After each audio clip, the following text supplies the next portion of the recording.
Everyone, welcome to PW law Wallah. I am advocate Mansi Jain. आज का हमारा सेशन है लॉजिकल रीजनिंग का and this is our very first class for the new batch that is CLAT Nexus 2025 batch.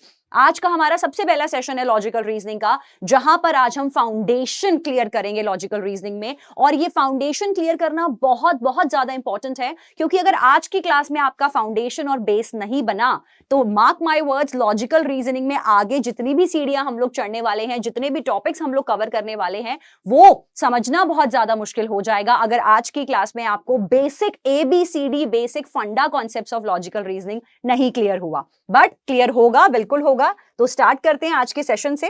आज का session है आपका dissecting the argument. अब बच्चे सोचेंगे ये तो मैथमेटिकल जैसा लग रहा है, जैसे हम लोग डाइसेक्टिंग दी लाइन करते थे, डाइसेक्टिंग द परपेंडिकुलर करते थे, वैसा कुछ है। लेकिन ये वैसा कुछ भी नहीं है, मैथमेटिकल जैसा कुछ भी नहीं है। डाइसेक्टिंग द आर्ग्यूमेंट का मतलब है आर्ग्यूमेंट को ब्रेक करना। आर्ग्यूमेंट को ब्रेक करके आर्ग्यूमेंट के क्या क्या कॉम्पोनेंट्स होते हैं, उन कॉम्पोनेंट्स को समझना। अगर आप इन कॉम्पोनेंट्स को समझ पाएंगे तभी आगे के सारे क्वेश्चंस आप लॉजिकल रीजनिंग में कर पाएंगे। लॉजिकल रीजनिंग में आने वाले सेशंस में हम लोग काफी सारे टॉपिक्स को कवर करेंगे, जैसे कि आपका होगा अजम्पशंस, कि हमें अजम्पशंस कैसे फाइंड आउट करनी है। अगर आपने क्लैट का पेपर देखा होगा तो आपने देखा होगा बहुत बार डायरेक्टली क्वेश्चंस आते हैं कि इस पर्टिकुलर ऑप्शंस में से कौन कौन से ऑप्शंस में से यहाँ पर राइट अजम्पशन कौन सी है जो ऑथर डिराइव करना चाह रहा है। एट टाइम्स क्वेश्चंस आपको आते हैं कि ऑथर का इन्फरेंस क्या है या ऑथर का कंक्लूजन क्या है जो ऑथर फोकस करना चाहता है। एट टाइम्स आपके पास क्वेश्चन आते हैं कि ऑथर चाह रहा है आर्ग्यूमेंट को स्ट्रेंथन करना, तो कौन सा ऑप्शन है जो ऑथर के आर्ग्यूमेंट को और ज्यादा स्ट्रेंथन कर देगा। और ऑन द कॉन्ट्ररी कभी कभी क्वेश्चंस आते हैं कि कौन सा आर्ग्यूमेंट ऑथर के बात को वीकन कर देगा। तो इस टाइप के बहुत सारे क्वेश्चंस होते हैं। तो सिर्फ 3-4 टॉपिक्स हैं जो मैंने अभी यहाँ लिखे हैं। इसके अलावा आपको कॉज इफेक्ट पे क्वेश्चंस आते हैं, आपको पैराडॉक्स पे क्वेश्चंस आते हैं, फ्लॉ इन द आर्ग्यूमेंट कैसे निकालना होता है उस पे क्वेश्चंस आते हैं। तो इस टाइप के बहुत सारे एरियाज में क्वेश्चंस डाइवर्सिफाइड हैं। लेकिन उसके लिए सबसे पहले आज की क्लास का A to Z समझना बहुत बहुत ज्यादा इंपॉर्टेंट है। आज की क्लास का अगर हमने आर्ग्यूमेंट को डाइसेक्ट किया तो आर्ग्यूमेंट के 2 कंपोनेंट्स होते हैं, major components. Number 1 is premise and number 2 is conclusion. तो प्रीमाइस क्या होता है और कंक्लूजन क्या होता है, हर आर्ग्यूमेंट में ये दोनों चीजें मौजूद होंगी। अपार्ट फ्रॉम दैट, जहां पर कभी कभी क्वेश्चन में पूछा जाता है कि कंक्लूजन क्या है, इन्फरेंस क्या है, वहां पर अक्सर आपने निकालना होता है। लेकिन 99% आपको प्रीमाइस, कंक्लूजन आर्ग्यूमेंट या पैसेज के अंदर गिवन होगा। आर्ग्यूमेंट का मतलब है आपका प्रिंसिपल, जो क्वेश्चन है आपका, जो आपका यहाँ पे क्वेश्चन होता है जो कि पैसेज फॉर्मेट में आपको गिवन है। अगर आप ओलेट एग्जाम्स की तैयारी कर रहे हैं तो प्रिंसिपल के फॉर्मेट में जो आपको क्वेश्चन गिवन होता है वो हमारा यहाँ पर आर्ग्यूमेंट कहलाता है। उस आर्ग्यूमेंट में 2 चीजें होती हैं, एक प्रीमाइस होगा और एक कंक्लूजन होगा।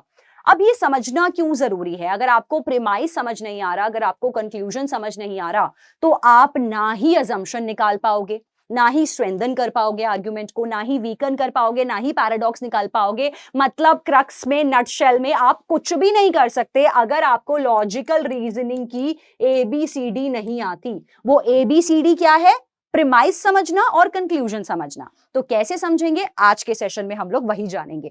प्रीमाइस क्या होता है, the elements of the argument, the basic elements of the argument. मतलब ऑथर कोई चीज अगर क्लेम करता है, ऑथर कह रहा है that according to the studies there the literacy rate of Kerala is 98%।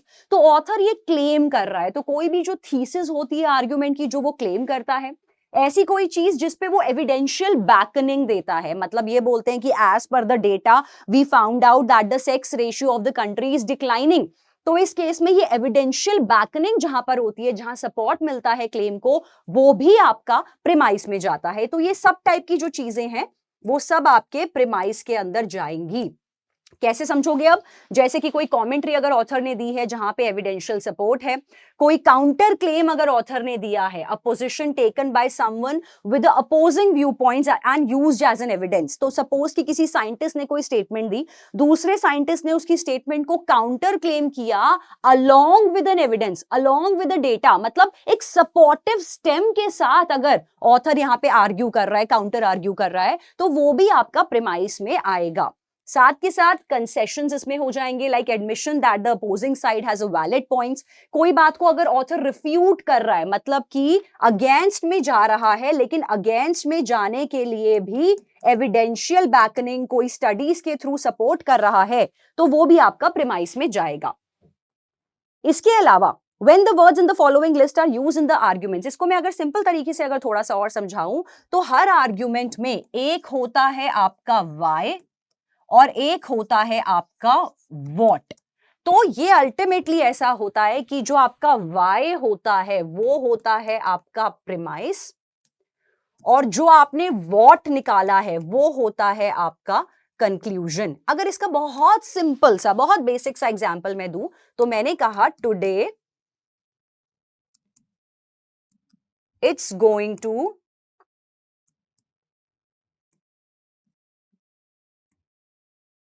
today it is going to be raining heavily as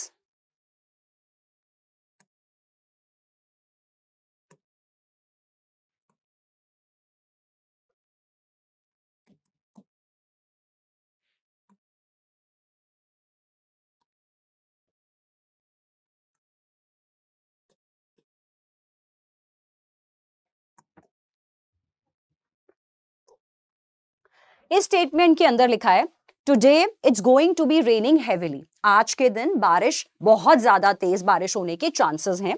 अब ये बात मैंने क्यों कही है, इसके पीछे मैंने रीजन क्या दिया है कि यार क्योंकि मैंने देखा कि क्लाउड्स बहुत ज्यादा बर्स्ट कर रहे हैं हेविली, बहुत ज्यादा थंडरस स्टॉर्म्स आ रही हैं, बहुत ज्यादा बादल गरज रहे हैं, साथ के साथ बहुत ज्यादा तेज हवाएं चल रही हैं।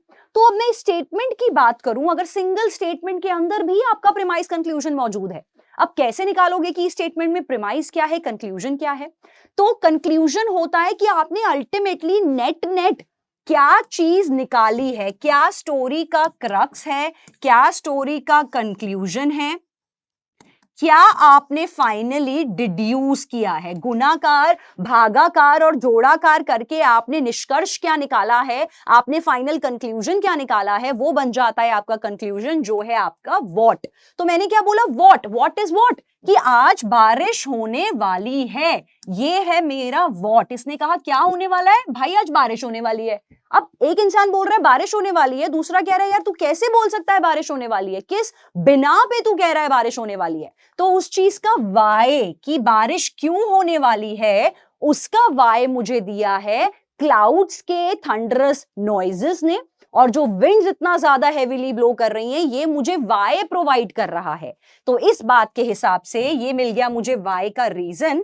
तो ये वाला स्टेटमेंट हमारा बन गया प्रीमाइस, और today it's going to be raining heavily वाला स्टेटमेंट हमारा बन जाएगा कंक्लूजन।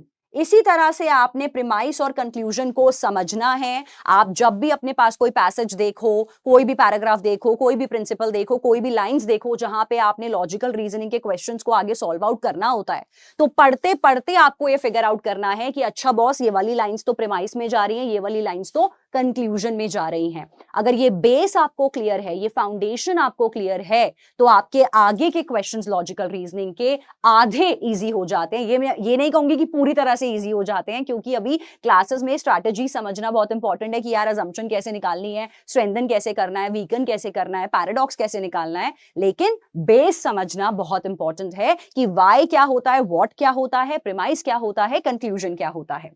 तो इसके लिए कुछ की वर्ड्स हैं, ये वर्ड्स होते हैं प्रीमाइस इंडिकेटर, जो आपके की वर्ड्स हैं, आपको हेल्प आउट करते हैं निकालने में कि आपका प्रीमाइस क्या है। तो जनरली जो भी स्टेटमेंट्स आपकी सिंस के बाद होती हैं, बिकॉज के बाद, फॉर के बाद वाली statement, whereas, in as much as, for the reason that, in view of the fact, as evidenced by, तो जनरली ये कुछ कीवर्ड्स हैं, इनके बाद की स्टेटमेंट्स जनरली आपकी यहां पर प्रीमाइस का काम करती हैं। जैसे अगर मैं पुराने वाले क्वेश्चन में अभी देखूं तो today there is going to be raining heavily because the clouds are bursting heavily, तो बिकॉज के बाद वाला जो क्लाउड्स वाला लाइन था, बिकॉज के बाद वाला जो लाइन था वो मेरा प्रीमाइस था। तो ये कुछ सर्टेन वर्ड्स होते हैं जो आपको बहुत अच्छे से हेल्प आउट करते हैं कि आप अपने प्रीमाइस को डिकोड कर सको। इसके बाद आता है हमारे प्रीमाइस के कुछ एग्जांपल्स। जैसे मैंने बोला आइदर सारा इज रिच और her parents are, since she drives a Dodge Viper. तो अब because she is driving a Dodge Viper, क्योंकि वो एक बहुत अच्छी गाड़ी चला रही है, तो इससे हमने कंक्लूजन क्या निकाला कि या तो सारा बहुत ज्यादा अमीर है या उसके पेरेंट्स बहुत ज्यादा अमीर है। तो इस केस में ये वाला statement, since she drives a Dodge Viper, ये बन जाएगा हमारा प्रिमाइस। हमेशा ये बात ध्यान रखिए, प्रिमाइस ऐसे स्टेटमेंट्स होते हैं जो ट्रू या आपके फैक्चुअल इंफॉर्मेशन होते हैं। जो भी आपकी पैराग्राफ के अंदर इंफॉर्मेशन है जो फैक्ट्स पे बात कर रही है या जो तथ्य पे बात कर रही है, उनको हम प्रिमाइस में डालते हैं। मतलब जिनमें इफ एंड बट का कोई होप स्कोप नहीं है। ये स्टेटमेंट क्लियरली बोल रही है कि वो डॉज वाइपर चलाती है, मतलब ये तो ट्रुथ है ही है, तो दैट इज वाई ये प्रिमाइस है। अब कंक्लूजन हमने उससे क्या निकाला कि शायद वो अमीर है या उसके पेरेंट्स अमीर हैं, तो that is why. Next question आपका आ जाता है कंक्लूजन पे। कंक्लूजन के लिए भी कुछ हिंट वर्ड्स हैं। क्या क्या हिंट वर्ड्स है जिससे पता चलेगा कि यार अब जो हम डील कर रहे हैं जिस स्टेटमेंट से, वो एक कंक्लूजन वाली स्टेटमेंट है। तो इस केसेस में अगर स्टेटमेंट से पहले लिखा है consequently, therefore, thus, so, hence, accordingly, we can conclude that, क्योंकि ऑब्वियसली जब आप कोई चीज को कंक्लूड करोगे, नेट नेट निकालोगे, तो दस, therefore, in consequence, in conclusion, ऐसे हिंट वर्ड्स का इस्तेमाल अक्सर किया जाता है। आई वुड नॉट से 100% ये वर्ड्स को यूज किया जाएगा, बट 90% ऐसे वर्ड्स के थ्रू आपको हिंट मिल जाएगी कि आप एक कंक्लूजन के साथ डील कर रहे हो। These are your hint words for your conclusion. इसके अलावा कुछ और भी इंडिकेटर्स हैं, like it follows that, we may infer that, this means that, it leads us to believe that, this bears out the point that. तो इस तरीके के बाद वाली जो भी स्टेटमेंट है, इसका मतलब you are dealing with your conclusion. These are the key words to deal with the conclusion. अब एग्जाम्पल समझते हैं। जैसे अब यहां पे हमने बोला कि रॉक्स एग्जिस्ट करती हैं, ये है हमारा अल्टीमेटली व्हाट। तो ये क्या चला गया, हमारा कंक्लूजन बन गया। अब मैंने किस बिना पे बोला कि रॉक्स एग्जिस्ट करती हैं, रॉक कॉन्क्रीट फॉर्म में एग्जिस्ट करती हैं, किस बात पे? नंबर वन मैंने बोला we can see rocks, that's a premise, क्योंकि हम आंखों से देख सकते हैं, ये बिल्कुल एक प्रिमाइस है, फैक्चुअल स्टेटमेंट है। सेकेंड स्टेटमेंट मैंने बोला वी कैन टच रॉक्स, तो क्योंकि हम लोग उनको टच भी कर सकते हैं और फील भी कर सकते हैं। तो यहां पे थोड़ा सा नाउन का भी कॉन्सेप्ट बता दूं आपका। कॉन्क्रीट नाउन्स होते हैं, एब्स्ट्रैक्ट नाउन्स होते हैं। तो कॉन्क्रीट नाउन्स वही वाले नाउन्स होते हैं जिनको आप अपने सेंसेस से टच कर सको, फील कर सको, देख सको, तो वही आपके कॉन्क्रीट नाउन्स होते हैं। और यहां पर रॉक्स की अगर मैं बात करूं तो रॉक्स एग्जिस्ट करते हैं। कैसे एग्जिस्ट करते हैं, हमने कैसे सोचा? क्योंकि हम उसको देख सकते हैं, हम उसको टच भी कर सकते हैं। अब इस केस में अगर यहाँ पे भगवान के लिए होता दैट गॉड एग्जिस्ट, तो वहां पर प्रिमाइस थोड़ा डावाडोल होता। हम श्योर नहीं है, क्योंकि बहुत लोग मानते हैं भगवान है, बहुत लोग मानते हैं भगवान नहीं है। इसीलिए हम बोलते हैं भगवान एक एब्स्ट्रैक्ट कॉन्सेप्ट है, वो कॉन्क्रीट कॉन्सेप्ट नहीं है। तो स्पिरिचुअलिटी से हटके बात करते हैं अब। यहां पर we can see rocks, we can touch rocks, ये दोनों हमारे प्रिमाइस हैं। इनसे हमने अल्टीमेटली क्या कंक्लूजन डेसिफर किया कि रॉक्स एग्जिस्ट करती हैं। अब एक बार स्टेटमेंट में देखते हैं, public libraries should be funded in every community. अब हमने एक आइडिया दिया कि यार जो भी पब्लिक लाइब्रेरीज हैं उनको फंडिंग की जरूरत है, उनको फंडिंग देनी चाहिए। क्यों देनी चाहिए उनको फंडिंग? उसके पीछे रीजन क्या दिया ऑथर ने? Because they provide learning resources for all the ages. सभी तरह के बच्चों के लिए वो लर्निंग, हर एज के लोगों के लिए वो learning resources, book material provide करते हैं। वो प्रोवाइड करते हैं सेफ स्पेसेस ताकि लोग आ सके वहां, रीड, स्टडी और गैदर कर सके। तो अब ये वाला जो स्टेटमेंट है बिकॉज के बाद वाला, ये लाइब्रेरी के बारे में एक फैक्चुअल इंफॉर्मेशन है। क्या फैक्चुअल इंफॉर्मेशन है कि हाँ भाई लाइब्रेरी में ऐसा होता है, लोग गैदर करते हैं, लोग पढ़ाई करते हैं, लोग बैठते हैं, स्टडी करते हैं, वहां पर बुक मटेरियल्स भी होते हैं। तो ये सारी इंफॉर्मेशन हमारी फैक्चुअल इंफॉर्मेशन है। और हिंट वर्ड यहां हमको क्या मिल गया? बिकॉज। दैट इज वाई हमारा यहां से यहां तक का जो स्टेटमेंट है वो बन जाएगा प्रिमाइस। और क्योंकि मेरे पास ये प्रिमाइस था, क्योंकि मेरे पास ये वाई था, इस वाई से मैंने क्या निष्कर्ष निकाला, क्या कंक्लूजन निकाला कि यार क्योंकि लाइब्रेरीज इतना अच्छा मटेरियल प्रोवाइड कर रही है, इतना अच्छा स्पेस प्रोवाइड कर रही हैं, तो यार उनको थोड़ी सी फंडिंग भी दे देनी चाहिए ताकि वो फ्लरिश कर सकें। तो ये वाला जो मेरा फर्स्ट स्टेटमेंट है ये बन जाएगा इस केस में कंक्लूजन। तो इसी तरह से इन्हीं स्ट्रैटेजीज का आपको ध्यान रखना है जब भी आप एक प्रिमाइस और कंक्लूजन को फिगर आउट करना चाहते हैं। Another example, it is Friday. Violetta always wears jeans on Friday. So Violetta will be wearing jeans today. तो अब आपको देखना है कि इस स्टेटमेंट के अंदर क्या प्रीमाइस है, क्या कंक्लूजन है. आई एम श्योर आपको पढ़ते ही समझ में आ गया होगा. इट इज फ्राइडे एक फैक्ट है, तो ये बन गया मेरा प्रीमाइस 1. मैंने बोला वायलेटा हमेशा फ्राइडे को जीन्स पहनती है, तो ये भी एक फैक्ट है. तभी तो ऑथर जब कह रहा है कि वो वायलेटा हर फ्राइडे को जीन्स पहनती है, इसका मतलब उसने स्टडी किया होगा वायलेटा का बिहेवियर. तो ये भी मेरा बन गया प्रीमाइस. अब प्रीमाइस 1 और प्रीमाइस 2 को जोड़ाकार करके, भागाकार करके, गुणाकार करके डिड्यूस हमने क्या किया, क्या इन्फरेंस निकाली कि वायलेटा आज भी जीन्स पहनेगी क्योंकि आज फ्राइडे है. क्या पता वो जीन्स ना पहने, चांसेस. एक कंक्लूजन आपका हमेशा क्या होता है, कंक्लूजन आपका हमेशा होता है एक कैलकुलेटेड गेस. क्योंकि आपने उसका बिहेवियर इतने टाइम से ऑब्जर्व किया, इसीलिए आपने ये क्लेम कर बैठे कि आज फ्राइडे है वो जीन्स पहनेगी. क्या पता वो जीन्स ना भी पहने, लेकिन कंक्लूजन तो आपने सही निकाला था ना, P1 और P2 को प्लस करके. आपने P1 P2 को प्लस किया, उससे आपका ये स्टेटमेंट जो है ये बन गया आपका conclusion. Next question, listening to music helps many students better retain information. तो ये वाली बात जो है ये प्रीमाइस है, फैक्चुअल इंफॉर्मेशन है कि जब भी बच्चे गाना सुनते हुए पढ़ाई करते हैं तो वो इंफॉर्मेशन को बेटर तरह से रिटेन कर पाते हैं अपने माइंड में. तो क्योंकि एक फैक्चुअल इंफॉर्मेशन है, ये बन गया प्रीमाइस. अब इस प्रीमाइस से मैंने क्या कंक्लूजन डिड्यूस किया, क्योंकि मुझे पता है कि बच्चे अगर म्यूजिक सुनेंगे तो इंफॉर्मेशन ज्यादा रिटेन कर पाएंगे अपने ब्रेन्स में. इससे हमने कंक्लूजन क्या निकाला कि allowing the students to listen to music during the study periods will result in better academic performance. तो हमने क्या कंक्लूजन निकाला इससे कि अगर हम स्टडी पीरियड्स के दौरान लाइट म्यूजिक चला देंगे तो बच्चे एनुअल एग्जाम्स या जो भी एग्जाम्स है वहां पर बेटर परफॉर्म कर पाएंगे. तो एक फ्यूचर कंक्लूजन निकाला based on the premise that was given to us. तो ये वाला स्टेटमेंट चला गया आपका कंक्लूजन में और आपका फर्स्ट स्टेटमेंट बन गया premise.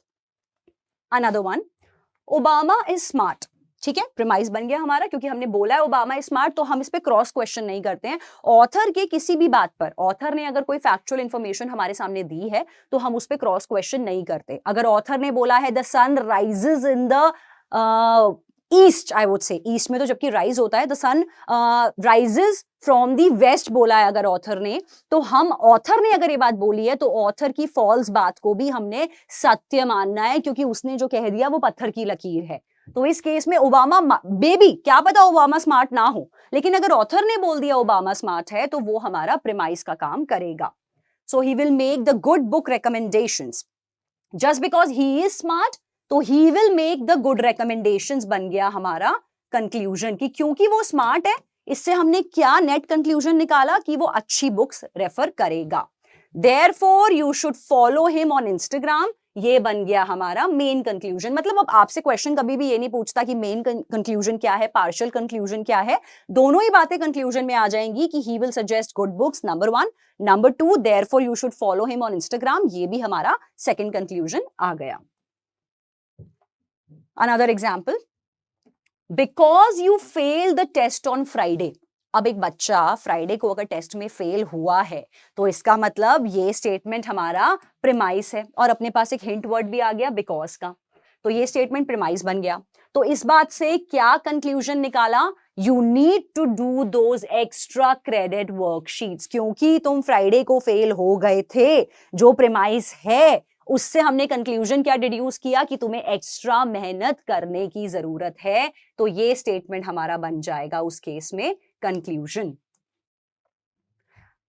Again the hint words are there. आप आइडेंटिफाई कैसे करते हो, जो हमने डिस्कस किया because, since, in light of. इसके अलावा मैंने काफी सारे वर्ड्स आपको बताए जैसे कि ये सेम सारे वर्ड्स हैं. We have discuss these words already. साथ ही अगर आप प्रीमाइस पे जा रहे हैं तो these are the words, hint words for premise. That is because, since, given that, seeing that, as shown by, assuming that, considering that, for the reason that. So these are the keywords for premise. In words के बाद की जो statement है वो अक्सर premise होती हैं. These are the hint words for your conclusion.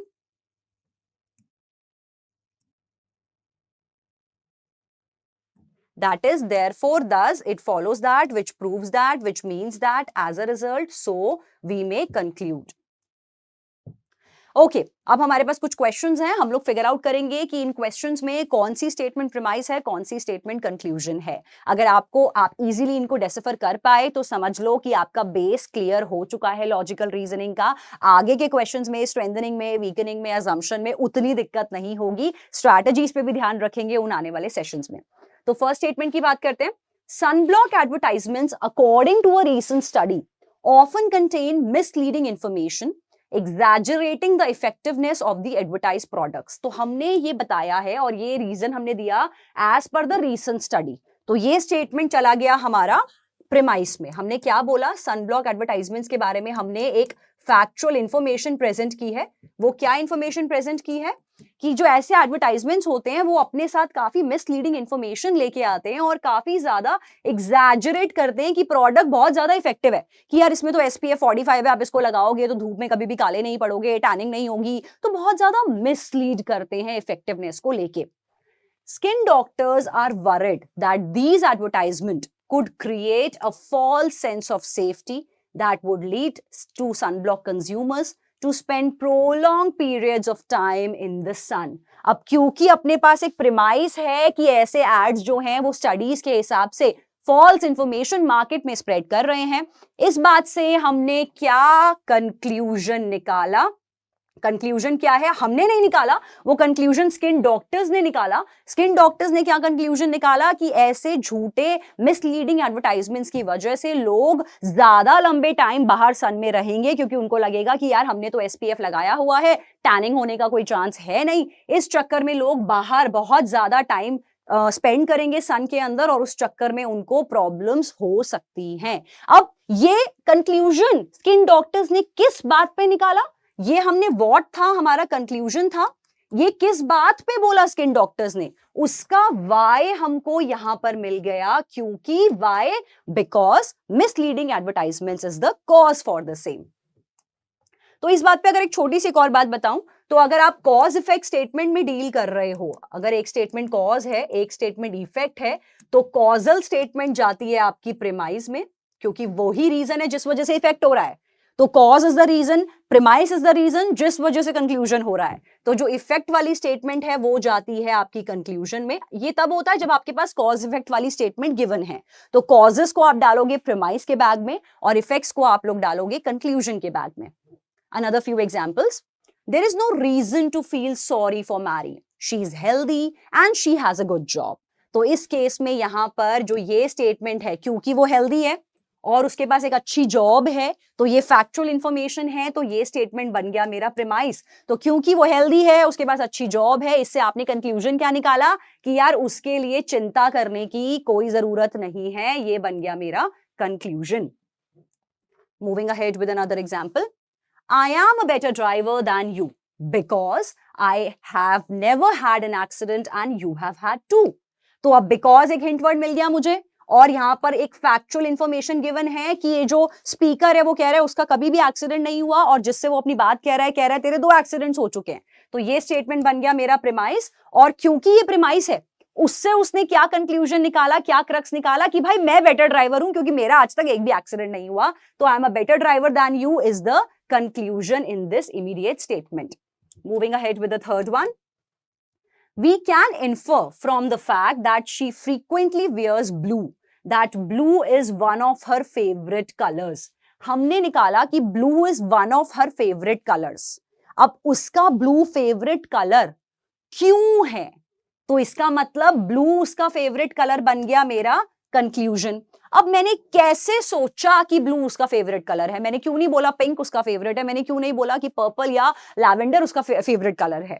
मैंने किस बात पे बोला? क्योंकि frequently we have inferred that she frequently wears blue. तो यहां पर ये बन जाएगा मेरा प्रीमाइस. क्योंकि शी फ्रीक्वेंटली वियर्स ब्लू, ये एक फैक्चुअल इंफॉर्मेशन है कि हमने उसको बहुत बार ब्लू कलर के कपड़े पहनते हुए, ब्लू कलर के अटायर्स में देखा है. That's a factual information. इससे हमने कंक्लूजन क्या निकाला कि यार ब्लू उसका फेवरेट कलर ही होगा. Another question. Most dogs like milk bones. That my dogs like milk bones is indicated by the fact that they eat as many as I give them. तो इसने बोला कि मेरे डॉग्स को जब भी मैं मिल्क बोन्स देता हूं तो वो बहुत ज्यादा से ज्यादा मिल्क बोन्स खा लेते हैं. तो अपने डॉग की डाइट के बारे में एक फैक्चुअल इंफॉर्मेशन बताना चाह रहा है ऑथर. इसका मतलब है यहां से यहां तक की जो स्टेटमेंट है वो है आपकी प्रिमाइस. और क्योंकि उसने बोला कि मेरे डॉग्स हमेशा मिल्क बोन बहुत शौक से खाते हैं, इससे उसने कंक्लूजन क्या निकाला कि बहुत सारे डॉगीज को मिल्क बोन्स पसंद हैं. ये बन जाएगा आपका कंक्लूजन. इसी तरह से आपने पढ़ते पढ़ते समझना होता है कि कंक्लूजन क्या है और आपका प्रिमाइस क्या है. Another question. In as much as some people are outstanding test takers, other people are imaginative writers, and still other people are successful in business without a college degree. It follows that intelligence comes in many forms. तो हमने क्या कहा कि जो ये intelligence है ये हर form में आती है. कोई जो क्रिएटिव बंदा है वो भी इंटेलिजेंट हो सकता है, कोई जो बुक वॉर्म है वो भी इंटेलिजेंट हो सकता है, जो इंसान स्ट्रीट स्मार्ट है, प्रैक्टिकल नॉलेज अपने साथ रखता है, वो भी इंटेलिजेंट हो सकता है. तो मैंने कहा कि इंटेलिजेंस बहुत भिन्न भिन्न प्रकार में पाई जाती है. तो ये है मेरा व्हाट. तो ये बन गया मेरा कंक्लूजन. ये बात मैंने किस बिना पर बोली, किस बेस पर? मेरे को वाई कहां से मिला इस बात का, मुझे प्रिमाइस कहां से मिला इस बात का? वो प्रिमाइस था इन एज मच एज, क्योंकि मैंने देखा कि सम पीपल जो है वो तो बहुत सही टेस्ट टेकर्स होते हैं, कुछ लोग इमेजिनेटिव राइटर्स भी होते हैं, कुछ लोग ऐसे भी हैं जो बिजनेस में सक्सेस पा रहे हैं जबकि उनके पास कॉलेज डिग्री भी नहीं है.